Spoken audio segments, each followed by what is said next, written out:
حضور اکرم صلی اللہ علیہ وآلہ وسلم شب معراج میں بیت المقدس کی طرف جاتے ہوئے مصر کے قریب ایک مقام سے گزرے تو انہیں نہایت ہی اعلیٰ اور زبردست خوشبو آنے لگی۔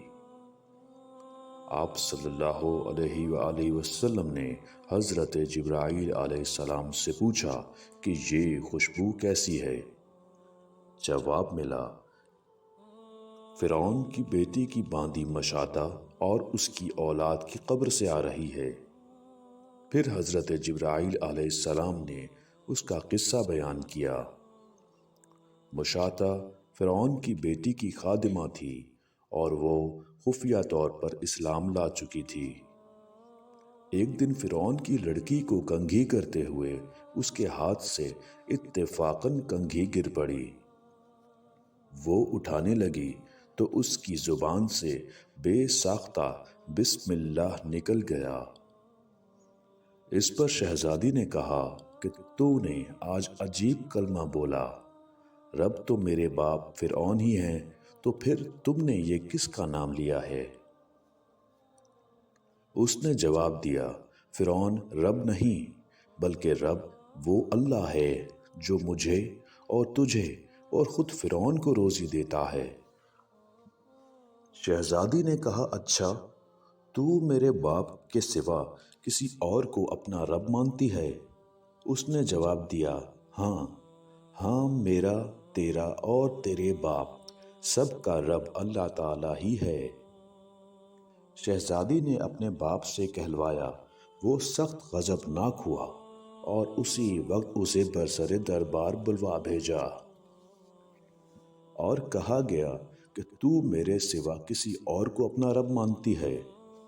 اس نے کہا، میرا اور تیرا رب اللہ تعالیٰ ہی ہے جو بلندیوں اور بزرگی والا ہے۔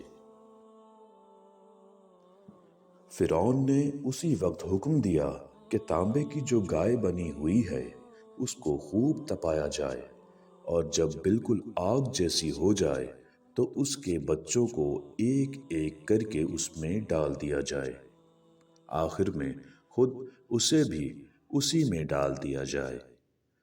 چنانچہ وہ گرم کی گئی۔